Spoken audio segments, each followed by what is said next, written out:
Hace ahora 10 años de una llamada fatídica que cambió mi vida. Estaba en Nueva York y estaba buscando piso. Había decidido dejarlo todo, dejar mi carrera profesional como gaiteira aquí para perseguir un sueño, para perseguir un ideal.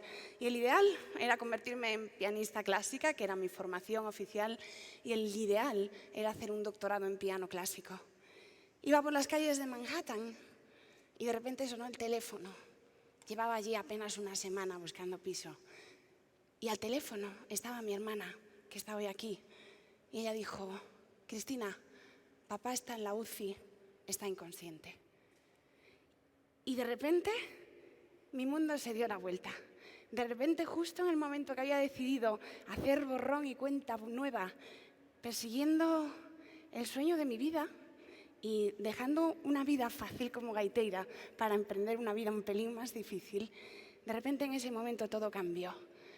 Y de repente, en ese momento, no sabía qué hacer. Estaba tan lejos. Tenía miedo, estaba insegura y sobre todo me sentía especialmente culpable. Estaba donde quería estar, pero no estaba donde tenía que estar. Estaba fuera de mi tierra, estaba en otro lugar. Y ahí, en ese momento,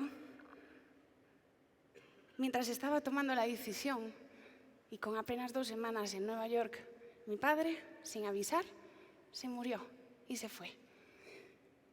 Y ahí emprendí el que realmente fue el viaje de mi vida.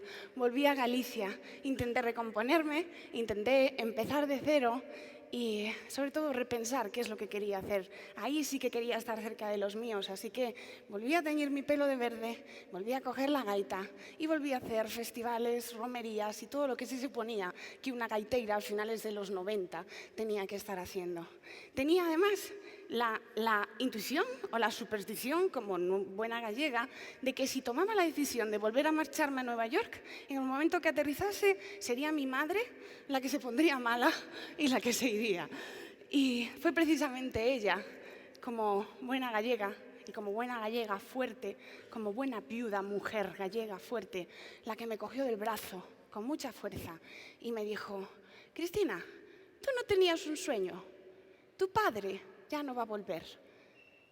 Y entonces me fui y comencé de nuevo.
Me llamo Cristina Pato y soy gaitera profesional.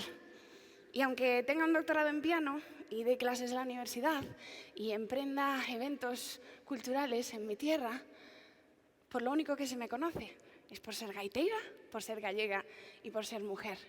Y me ha costado 15 años de carrera y una decisión drástica para entender que tenía que asumir la responsabilidad de todo lo que mi profesión me traía y tenía que asumir la responsabilidad de tener un talento. Empecé con la gaita cuando tenía 4 años, porque mis hermanas empezaron con la gaita antes que yo, soy la pequeña de 4. Ellas empezaron con el piano cuando yo tenía 5 años. Y mi madre, como siempre sabia gallega ella, decidió que tener una formación oficial clásica era muy importante para nuestro futuro. Así que crecí a medio camino entre el mundo de la música clásica, con el pelo recogido y unas gafas, y el mundo de la música tradicional gallega, y después el folk con el pelo verde y una batería detrás. Y todo lo que había en el medio, pues es lo que cualquier joven va escuchando por el camino, desde Shostakovich hasta los Ramones, hasta los Red Hot Chili Peppers o Amalia Rodríguez. En 1999 saqué mi primer disco, Tolemia, tenía 18 años, y el disco de repente funcionó muy bien, y de repente todo aquello intangible que es hacer un disco y crear un poquito de música se convirtió en algo tangible que me mantuvo durante años. Por si acaso, como mi madre decía, tú sigue estudiando, niña. Seguí estudiando y me saqué la titulación superior de piano y de música de cámara. En el año 2002 saqué Silento, mi segundo disco en solitario. Por supuesto, no funcionó tan bien como el primero, pero bueno, me daba para mantenerme muy bien. Y por si acaso, me hice un máster en artes digitales en la Universidad Pompeu Fabra de Barcelona. Y de repente, en el año 2003 se me cruzó un cable y dije, ostras, puedo estar así toda la vida, pero no hay nada que realmente me apasione ahora mismo. Y en el 99, cuando había sacado Tolemia, había dejado de lado toda aquella vida como pianista que también me había robado la adolescencia. En ese 2003 fue el año de la fatídica llamada. Fui, volví, estuve en el medio y 2 años después me encontré a mí misma tomando la decisión de no seguir un camino que estaba creado, que era el de la pianista clásica, sino que tenía que inventar el mío propio. Y empecé a explorar.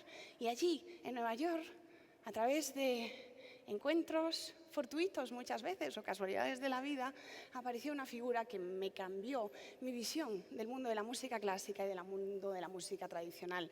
Él fue Osvaldo Golijov, compositor en aquel momento de las bandas sonoras, por ejemplo, de Francis Ford Coppola, y en aquel momento era un compositor judío argentino residente en Estados Unidos trabajando para la Chicago Symphony. Y de repente aparezco yo allí con la gaita y con una de las mejores orquestas del mundo, como es la Chicago Symphony, haciendo una obra de Golijov. Y ahí empecé otra vez a ver que todas las cosas están mucho más conectadas de lo que nosotros creemos y que hay más cosas que nos unen en el mundo de los lenguajes y en el mundo de las culturas que cosas que nos separan. A través de Osvaldo Golijov conocí a Yo-Yo Ma, y Yo-Yo Ma, a quien hoy considero mi mentor, también otra vez le dio la vuelta a mi cabeza y con él empecé a trabajar en su proyecto The Silk Road Ensemble, que es un colectivo de artistas de más de 20 países que pretenden explorar las conexiones entre las artes, la educación, la tecnología y los negocios. Y todo eso usando los valores más básicos que la actividad musical comparte. ¿Cuáles son esos valores? La colaboración, la flexibilidad, la pasión, la disciplina y, para mí, los dos más importantes, la generosidad y la curiosidad. A través del trabajo con Yo-Yo Ma me di cuenta de que los artistas somos mucho más que lo que nos subimos al escenario y lo que podemos mostraros cuando estamos aquí, que esto debería ser solo la punta del iceberg de todas las cosas que van pasando por debajo, en esos planos de educación, en esos planos de los negocios y en esos planos de seguir explorando y no tener miedo al fracaso para reinventarse. En ese camino de seguir explorando y de estar en una ciudad como Nueva York, en la que todos somos de fuera y en la que todos traemos nuestras raíces, empecé a trabajar con músicos del jazz neoyorquino. Curiosamente, ninguno de ellos había nacido en Nueva York, pero todos eran neoyorquinos. Víctor Prieto, Emilio Soya, Paquito de Rivera, todos ellos me ayudaron a ver que la libertad de expresión no tiene nada que ver con el lenguaje. Y si el primer lenguaje musical que yo había aprendido era con la gaita gallega, ¿por qué no me iba a poder permitir hacer con la gaita gallega lo que se me pasaba por la cabeza. Y ahí empezó mi nueva vía, el mundo del jazz, que estaba como a medio camino entre el mundo de la música clásica y el mundo de la música tradicional. Y para mí hay una frase de T.S. Eliot que dice que nunca cesaremos de explorar y que al final de nuestra exploración será volver al punto de partida y conocer el lugar por primera vez. Y eso es lo que me ayudó para mí, el volver a Nueva York después de haber ido y vuelto. Vivir en el limbo me ha ayudado a tener perspectiva. Vivir entre dos culturas completamente diferentes, entre dos instrumentos que ocupaban partes de mi cerebro diferentes, me ha ayudado a ver que todo está conectado y sobre todo a entender que las raíces van contigo. Da igual dónde estés y quién seas, en tu forma de hablar, en tu manera de expresarte, en tu manera de comunicar. Y en mi caso, en mi instrumento, en la gaita gallega. Y las raíces, si se van conmigo, enraizan de nuevo en el lugar que haya escogido para vivir. Y de esa nueva raíz sale algo que está conectado con tu pasado, pero que también está mirando hacia el futuro y que también se empapa de todo lo que pasa alrededor. Y hoy por hoy, que llevo ya 9 años viviendo en Nueva York y me siento como el hombre marginal del que hablaba Robert Park, el que no vive en ninguna parte y está siempre en el medio, me siento muy orgullosa de entender que el cielo es el límite, como dicen los americanos, y que siempre hay tierra para echar raíces.